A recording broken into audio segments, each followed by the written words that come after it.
টাকা নিত্যদিনের লেনদেনের সঙ্গী, প্রতিদিন অসংখ্য হাত ঘুরে প্রয়োজন মেটায় মানুষের। তবে সময়ের সঙ্গে বদলেছে মুদ্রার মূল্যমান বা আকার। সময়ের সঙ্গে যেমন বদলেছে অর্থনীতির চেহারা, ঠিক তেমনি হারিয়ে গেছে অনেক ছোট মূল্যমানের মুদ্রা ও কাগজে নোট। তবে মুদ্রা হারালেও তার ইতিহাস ধরে রেখেছেন অনেকেই, বিশেষ করে মুদ্রা বা টাকা সংগ্রাহকরা। শখের বসে অনেকেই পুরনো মুদ্রা ও নোট সংগ্রহ করে থাকেন। বছরের পর বছর ধরে সংগ্রাহকরা সংরক্ষণ করছেন ব্রিটিশ ভারত, পাকিস্তান আমল কিংবা স্বাধীন বাংলাদেশের বিভিন্ন সময়ের মুদ্রা ও নোট। অনেকের সংগ্রহে রয়েছে হারিয়ে যাওয়া 25 পয়সা, 50 পয়সার মুদ্রা। এছাড়াও রয়েছে 1 টাকা, 2 টাকা, 5 টাকা ও 10 টাকার নোট এবং বিভিন্ন সময়ের মুদ্রাও। আমার আঙ্কেল হচ্ছে ব্যাংকার ছিলেন, তো উনি বিভিন্ন সময় আমাকে ঈদে বা আমার বার্থডেতে এরকম নোটগুলো গিফট করতেন।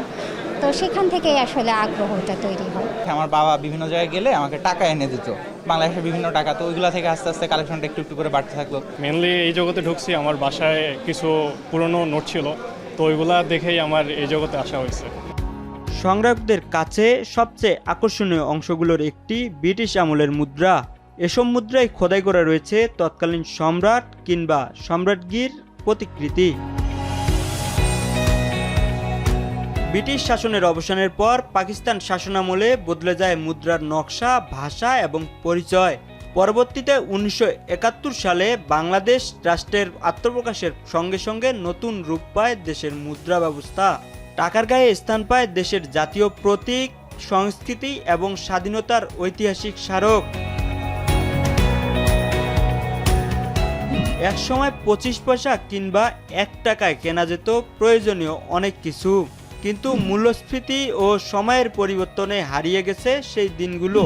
নতুন প্রজন্মের অনেকের কাছেই অচেনা 25 পয়সা কিংবা 50 পয়সার মুদ্রা। কিছু ক্ষেত্রে দেশের বাইরে যেয়ে সংগ্রহ করে এনেছি, কিছু ক্ষেত্রে ডাক মারফত বিভিন্ন সেলার, ডিলার বা বিদেশি সোয়াপার যারা আছে বন্ধু, তাদের কাছ থেকে নেওয়া। আমি কয়েন প্লাস নোট দুইটাই সংগ্রহ করে থাকি, আর বিভিন্ন ফেসবুক গ্রুপের মাঝে বেশিরভাগ সময় কালেকশনটা করা হয়। হারিয়ে যাওয়া মুদ্রা সংগ্রহে তরুণদের মধ্যে বাড়ছে আগ্রহ। সামাজিক যোগাযোগ মাধ্যম, অনলাইন গ্রুপ এবং বিভিন্ন সংগ্রাহক সংগঠনের মাধ্যমে গড়ে উঠেছে মুদ্রা প্রেমীদের বড় একটি কমিউনিটি। কেউ এসব সংগ্রহ করছেন ইতিহাস জানার আগ্রহ থেকে, কেউ আবার ভবিষ্যৎ প্রজন্মের জন্য সংরক্ষণ করছেন অতীতের স্মৃতি।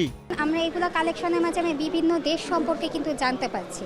হয়তোবা যে দেশটা, যেমন উগান্ডার কিছু নোট দেখলাম, তো ওইটা একটা দেশের ঐতিহ্যটা কি, সংস্কৃতিটা, সেটা কিন্তু আমরা এই নোটগুলোর মাধ্যমে বা স্ট্যাম্পের মাধ্যমে জানতে পারতেছি। হ্যাঁ, আগের তুলনায় অনেক কালেক্টর বাড়ছে এবং এখনকার বাচ্চারা যে মোবাইলের প্রতি সারাক্ষণ গেম নিয়ে পড়ে থাকে, ওইটার প্রতি আকৃষ্ট না হয়ে যেন এই কালেকশনে আকৃষ্ট হয়।